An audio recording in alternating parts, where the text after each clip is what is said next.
So my name's Esther Gunn, Stewart, and I work for North Ayrshire Council. I've been with the council for about 14 years, and my background is primarily in customer services. I've recently been promoted to the interim head of customer and digital, which means I'm now not only responsible for customer services, but also have IT and revs and bends as part of my remit. I've been at a number of events that Nick's hosted, and after having a chat with Roy, he felt that some of our experiences could help you on the journey that you're on. I've only got 20 minutes, so I'm going to cram in loads into that 20 minutes. I'll touch on some of the key themes, and I'll also talk about one of our case studies. But if anybody wants to go into any of the areas in more detail, I will be around for the sessions in the afternoon, and I'm happy to either participate or lead on any of those sessions. So 5 years ago, we agreed our customer services strategy. For anybody that's interested, there is a much more lengthy document on our website, but actually this is really all you need to know. We agreed 6 key principles to help us to take our customer services journey forward. And for the first time, we really started talking about cost-effective services. So before, we always talked about excellent and high quality, but then there was a recognition that actually there's an affordability part of this as well. And we started to look at what does that actually mean for the customer. And I was really interested in what Roy was saying earlier about, it is about putting the customer at the heart of what you do, and actually looking at designing for the customer. You don't really get customers that say, oh, I want to phone in 3 times to tell you the same story, or I really want to be passed about from pillar to post, speaking to different people, or I would really like you to calculate my benefit wrong, and then for me to have to reapply. So it is about getting it right first time, and about that consistent service delivery.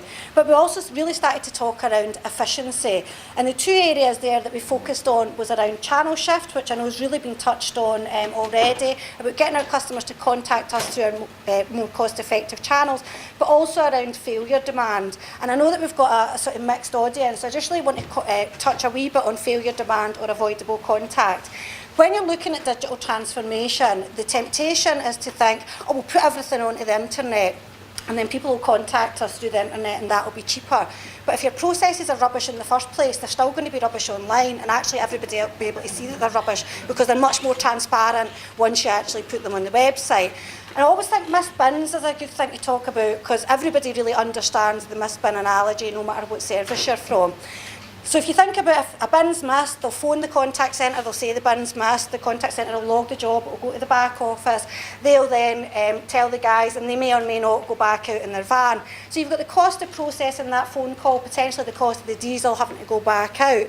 But actually, if we understood why the bin had been missed in the first place and we just never missed it, then the customer wouldn't have had to have phoned, and you wouldn't actually have all that cost. So even if you put your missed bin process online, the most cost-effective thing to do is stop missing the bins. And that's why the analysis and understanding that is actually the first step. It's about getting the processes right. So we look across the board at our face-to-face contact, our digital contact, and our phone contact. Now, people will always touch on the channel shift. It's about stopping folk from phoning in, or stopping them from calling in, and moving on to the website. But if you think about your processes, even if the customer still had to phone in, if from the minute your contact centre pressed a button, if that process was digital end to end, there's actually huge savings to be made there. It's not just about the £3 or the £4 that you spend on the telephone call. And think about your processes, like I think about our processes in North Ayrshire, and although we've been on the journey for 5 years, we've still got a long way to go. So somebody's applying for an exemption, for example, in council tax. They phone the call centre, we send them a form. The form goes out, they fill the form out, they send it back, somebody scans it in, it goes into a queue, and somebody keys it in. Now, our first step to that is putting that form online, which we've done. But actually, if when the customer phoned the contact centre, if we just process that straight away, that's a much more efficient process, and that's about that digital end-to-end, cutting out that duplication. So it's not just about moving the calls from the contact centre into a more cost-effective channel. So these are just a selection of the processes and the projects that we've delivered over the last 5 years. And we've learned loads. A lot of this has been about iterative change. I think it's better to do something than do nothing. Don't always pick your most complex service or the service that you think you'll get the biggest benefit from, because you might still be sitting here in 3 years' time and not having delivered anything. Maybe try and pick something where the service is willing, that's fairly low risk, that they're up for change, that you haven't got to integrate big legacy systems. culturally, the change that you have to generate in culture is the thing that will probably get you the biggest benefit. So a lot of the stuff that we've done here is about proof of concept. So special uplifts, that was about booking, could you book an appointment, could you make an integrated payment online? The free school meals and clothing grants, that was really around looking at a targeted group and looking at online applications. We did a website review. The North Ayrshire website was probably one of the worst in the country, and we took it from being one of the worst to one of the best within 18 months.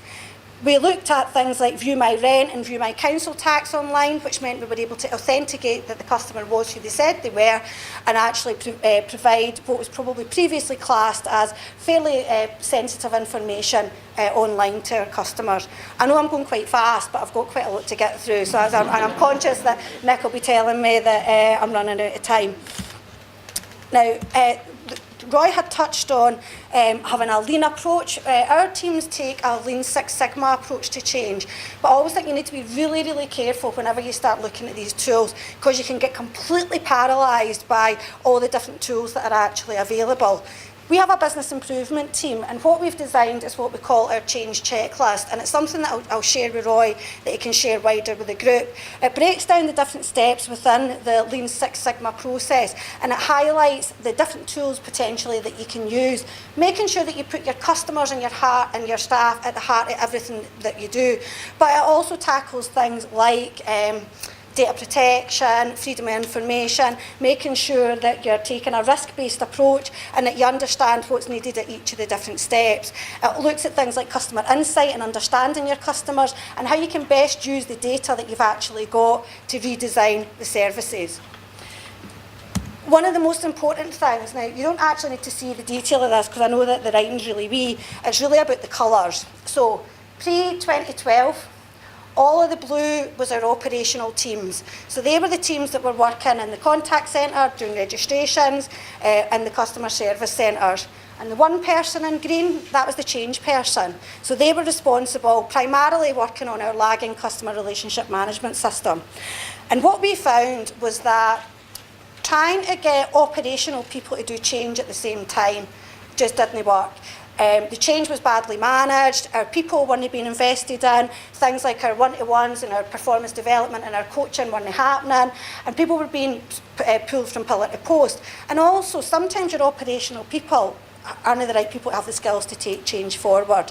So as part of the customer services strategy in 2012, we actually looked at how we could reinvest some of the money and actually split out the operation from the change. That's what our current structure looks like. Blue is operations and green is change staff. We've done that whilst delivering savings. The very first thing that we did is we secured money for 2 years from it. We've got like a change fund. So we secured money for 2 years to pay for some change staff. And what we said was, we'll put our money where our mouth is. In 2 years' time, not only will this team have delivered savings, but they'll also have generated enough money to pay their own wages. So the team is self-financing. So what we do is we've got a career progression. We take people from our operational areas that just seem to have the right approach. They've not necessarily done change things in the past. They're subject matter experts, but they've got great ideas. They've got a can-do approach, and they really put the customer at the heart of what they do. They understand what our customers' wants and needs are. And we then train them. We train them in lean techniques, and we bring them through. We've got a career plan that takes them through trainee business improvement officer to business improvement officer to senior business improvement officer. And one of the key things is really about taking your people with you. And a lot of the time, folk will say, oh, how do you get the buy-in of your contact centre staff? It's turkeys voting for Christmas. If everybody goes online, there'll be no jobs for them. So I'll talk a wee bit later on about how we've actually done that. But I think that's actually quite powerful there about what we've done is we've actually reduced the number of people that we need in the operational areas, and we've used that to invest in our future change journey. So our approach is really around a structured approach, but it's about fast-paced change. It's about making sure that you're delivering things. We look at kind of 3-month blocks, and rather than, if you think to some of the maybe previous projects that you've been involved in, and I can think of one that's just delivered in our council, 3 years ago, somebody thought that they knew what they wanted, so they wrote a business case, and then they wrote a really detailed IT spec to go out to tender. It went out to tender, the companies came back. It's only now just been delivered, and folk are like, oh, we don't know if that's what we want anymore. And actually, they've still got problems. They're just different problems to what they thought they had 3 years ago. Whereas the approach that we try and take is to look at 3-month chunks and try and do iterative change. So try and do something, learn from it, and build it up. Because no matter how much time you spend on analysing and process mapping, by the time you get to the end of it, somebody will say, oh, I wish we'd thought of that, or I wish we'd done that. Technology's moving so quickly now that how can you possibly know what you're going to want in 3 years' time? Because something else will have happened between now and then. We work with the services, we've got champions in each of the different services, and we look at the end-to-end process. This isn't about saying, oh, let's put a form on the website, and then when it comes in, somebody's running about with a bit of paper in the back office. We went out to visit another council who will remain completely nameless, but they had the same number of people as we've got in our call centre rekeying requests that come from the internet actually onto their CRM system so they could then go into the back office. Like, what's the point in that? It might look to your customer like there's a digital approach, but actually it's just building duplication and waste into the system. I'll talk a bit about customer insight. Understanding the customer is absolutely key for us, and we do that in a variety of different ways. And that is around looking at, we use Acorn data, so similar to like Experian. So it profiles like all your customers by postcode, and it can tell you what their likely behaviours are. We then have a range of personas. So we've got like 8 typical customers that we've created. They're like make-believe characters. And at the start of any project, the team play the part of the make-believe characters, and we kind of go around the room and we identify which persona group is most likely to be interacting with the service. And that helps us to understand who we should be targeting in relation to customer surveys and focus groups. We bring the customers in or we send surveys out, really depending on the makeup of those different customers. And that's absolutely key, because a lot of the time, now we understand that there's always going to be people who will struggle to use the internet. But don't get caught up in the person that's 90 that lives somewhere that hasn't got internet access, that they've not got any 3G. Design for the majority of your customers, and then have a way of dealing with the people that can't access your online services. And what we found that our insight told us was they told us the likelihood of our customers interacting with us. And some examples of what the insight told us. We have the welfare fund, so that's customers that are on benefit who phone in because they're in crisis. So quite often when they phone in, they don't give us all the information. So the back office was phoning them back, but the makeup of that customer group, they didn't answer their phone if it's a withheld number. So what would happen was we would leave a message, they would phone back to the call centre would take a message, send it back to the back office, they would phone back out from another withheld number. So through using the insight information and understanding the demographics of that group, we were able to put in place a new process where the customer gets a text saying we're about to phone you, answer the phone. It costs us virtually nothing, but it takes a whole lot of waste out of the system, and it means that the customer gets their payment a lot more quickly. One of the things I said I would touch on was about our people, and how do you take your people with you? Your council will be like ours, going through huge amounts of change. Probably for the first time ever in councils, there's this real uncertainty about jobs. Will I have a job? Will it be the same job? There's nervousness about the skills that are going to be required in the future digital environment. But actually, the knowledge and skills that these people have got are absolutely vital in being able to take the change journey forward. So a couple of years ago, we were going through investors and people, and at the same time we were going through a very challenging restructure, which involved merging the registration service with customer services. Registrations at the time were a very traditional service that hadn't really gone through a lot of change. So one of the things that we looked at, like everybody's got a customer charter pretty much, saying this is the service that we're going to provide to the customer. And what we thought was we came up with a people's charter, so every single member of our staff that joins the team understands the standard that they can expect from a manager. And it focuses on things like training and development. It gives a commitment to invest in all our staff to undertake external accredited training. We measure their performance, we give commitment to various different types of communication, whether that's face-to-face or through more digital channels, and we also have a reward and recognition strategy that's aligned to the customer services strategy. So we reward people for being a channel shift champion, we reward them for being an innovator and for being a customer champion. Within 18 months, that enabled us to get a silver investors in people, and our staff engagement went from being one of the lowest in the council to actually being one of the highest. People want to work in customer services and actually will not go for higher graded jobs elsewhere because they like the culture of where they are. And this is whilst we're going through a period of significant change, whilst we're delivering savings, and whilst we've actually got less people now in the jobs than we had 5 years ago. And that's one of the key things, that when you're starting to look at your metrics and success, it's not actually about how many people are going to your website or how many transactions. You need to look at the whole breadth. And that was some of the stuff, the customer insight stuff that we touched on, the mobile technology. Roy had talked about that earlier. The example that I'm going to come on to about free school meals and clothing grants, what we had suggested was it should just be done online. Straight away folks said, oh, those customers will not go online because they're some of our most vulnerable customers. They come from a very poor demographic. No, we need to offer the face-to-face contact. But the customer insight information told us that that wasn't the case. What it did tell us was that they never had access to a landline, so they wouldn't have like PCs and probably wouldn't even really have tablets. But if we designed for the mobile, we should get a good take-up there. Terminology. Nobody ever talks about special uplifts. Apparently that's something that only councils talk about. Our focus groups told us that nobody talks about refuse, nobody talks about special uplift, and that was really key in actually changing the terminology that we use with customers. So just some of our performance stats. Now these actually are our improvements in performance over the last between 5 and 3 years.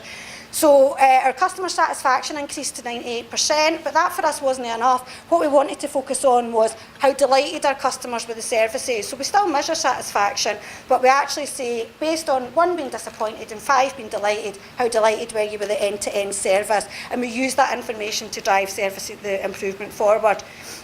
Across the board in the call centre, the service centres, we've seen significant improvements in performance. So anybody that's thinking about what does this mean for our vulnerable customers, if you invest in digital, it means a better service overall for all your customers, not just the customers that are online. Right, I'll skip past that one because I've only got 5 minutes left. Now, just very quickly on the free school meals and clothing grants. This is a really good example of digital transformation and basically getting a better service for the customers. So when I first looked at this like 4 or 5 years ago, it sat within education, and I said, we only pay £40 for our clothing grant. And I said, oh, it's only £40, why would you not just run a report and give them the £40? Right, that was a step too far. There was no way that they were ready for that. So what we had to do was look at how do we build trust with the department and how do we look at that step change. It's a really seasonal demand service. Customers phoned in on average 2.5 times to be able to access their service, because they would phone in and apply, and then they would phone back 2 or 3 times and say, what's happening, where's my money, my neighbour's got their money, I've not got mine. So it really tied the contact centre staff up in dealing with these significant peaks and calls, and through our insight we knew that there was a good opportunity for channel shift. So this is where we started. So the customer came in with the proof that we already knew that they were entitled to because it was benefits. They had completed a paper-based form and they gave us the proof. We then rekeyed with the higher temps, because it was really seasonal, keyed all the information into CMIS, which is the education system. We had to authorise that, and payment went out via BACS. So year one, what we did was the customer phoned the call centre, and what that meant was they didn't have to visit, but we could check everything on the phone for the customer. For the vast majority of customers, for about 85% of them. We filled in a form, we checked the proof, we keyed it onto CMIS, and the payment went straight out and authorised. Now that was a much better service for the customer, but it was still really resource intensive within customer services. What we were able to do is to design an online service where we actually ran reports. We knew who was eligible. We sent them a letter saying, if nothing's changed, just go on and hit yes. So they hit yes, and that generated the process in the background. But the one thing that it did do was it sent them an email at every bit of the process. So it emailed them and said, we've got your application form. Then it emailed them again and said, we've processed it. Then it emailed them again and said, your money's on its way. This was all done automated, so there was no human interaction. The payment was authorised and the money was released via BACS. Where we are this year, it's taken us quite a few years to get here, but we would never have been able to get the buy-in 3 or 4 years ago to do it like this. So where we are this year is we have taken the information for the benefit system, and this is all done at the touch of a button. We've integrated it. It matches it against CMIS. It creates the case on CMIS and on our CRM system, and then it automatically pushes through to authorise it, and it just pays the £40 out. So pretty much now, with no human interaction other than the running of the report, we're able to get the money out to the customer, and it's generating the emails, and it's fully automated, and we now reckon that we'll only have 10 to 15% of people having to actually contact us because they've had a change in circumstances. So these are visuals, so you can see there, calls going down year on year, 60% reduction in call volumes, £22,000 reduction in costs, and last year we had 60% of applications through self-service. We expect that to be up at about 80% this year.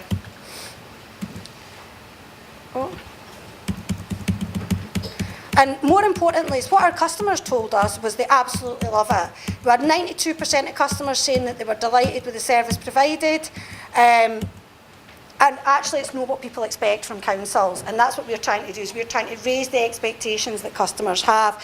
84% of customers rated the service as 5 out of 5 for easy use. And actually, what we saw was for those that did have to phone in, satisfaction levels went up because we were able to answer their phone calls more quickly.